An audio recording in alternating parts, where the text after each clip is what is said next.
Gather around, y'all. It's story time.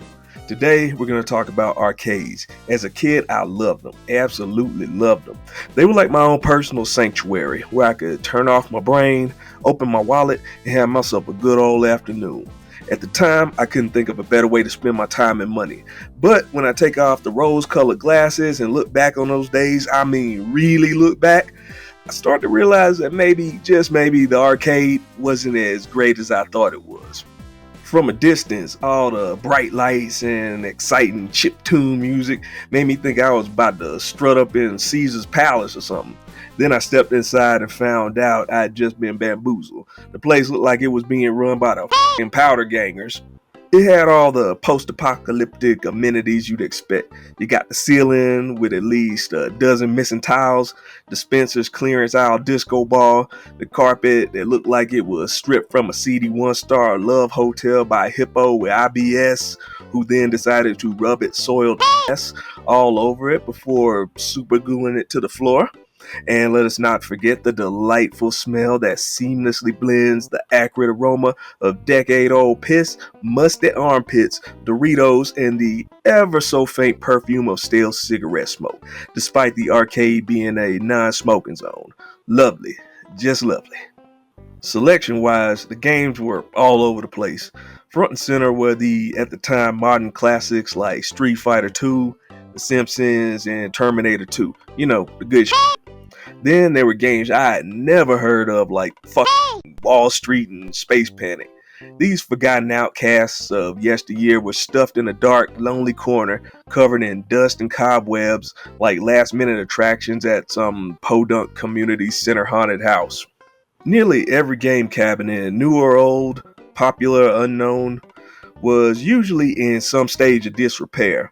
Some had wonky joysticks or disturbingly sticky buttons, while others had broken coin slots that stole your tokens, or screens so broken and busted you think the neighborhood mafia rolled through to send a message to the arcade owner.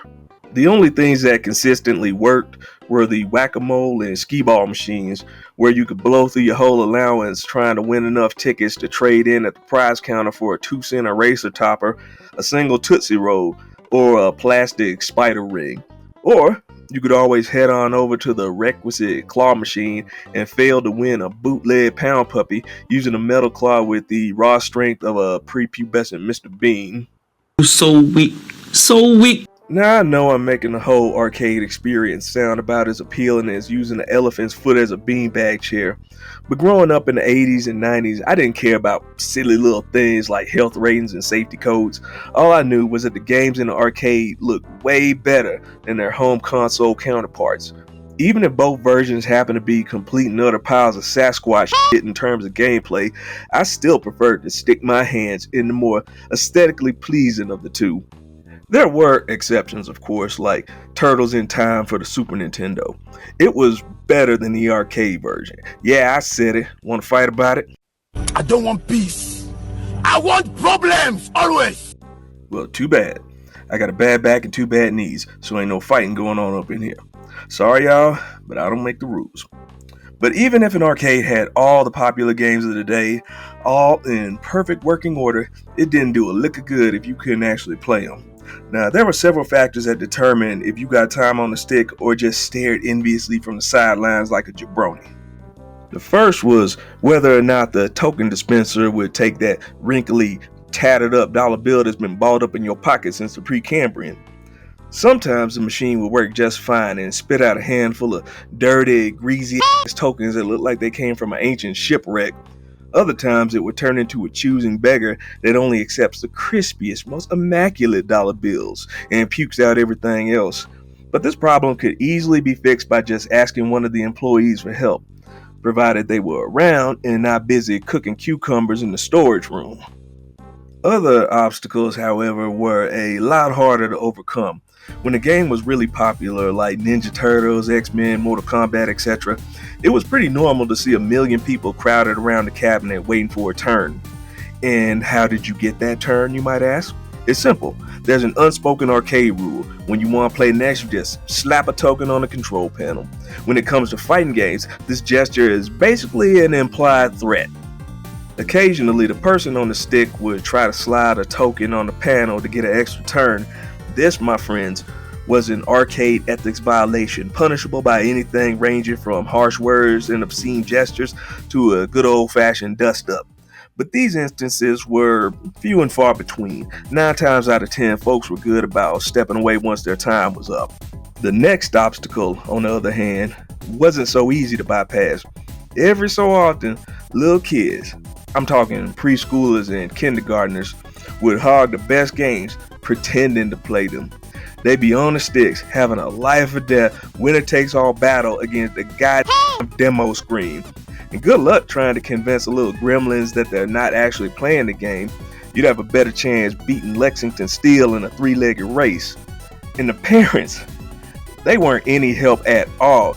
These lazy bums were content to just sit back and do fuck all while their ingrate kids got in the way of actual paying customers. Disgraceful. Truly disgraceful. But not as disgraceful as the third obstacle. Full-grown adults. I call them arcade sharks. Y'all know the type. The ones that basically lived at the arcade, challenging kids at fighting games with the winner getting the other's money and or tokens. I swear y'all, these dudes must have quit their day job so they could dedicate all their time and energy to becoming god-tier Tekken players. They fleeced so many dumb kids like myself, you'd think they were part of the Vandaling gang. Hey Dutch, I don't feel too good about swindling kids. We need more money, Arthur. Damn, Dutch. We've been in this game room for 2 weeks straight. We already cleaned it out 50 times. How much money you need? I told you, Arthur! More! Convincing these guys to give up the stick was virtually impossible. They were not moving a single solitary inch until someone beat them, which was approximately never. They were like the preschoolers I mentioned earlier, but 100 times worse.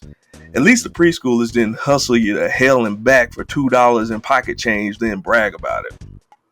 I eventually stopped going to the arcades because I found other things to spend my time and money on, like pre-scratched secondhand music CDs, big-ass FUBU shirts, fake ice, and a little-known novelty called the Sony PlayStation, which pretty much made arcades obsolete, at least for me. I mean, who's gonna go all the way to the arcade to get washed by Mortal Kombat 3's bullshit AI when you can get that same experience from the comfort of your own home? So yeah, that's my childhood arcade experience. If you like this video, I'm sure I can dig up some more repressed memories to plaster all over YouTube.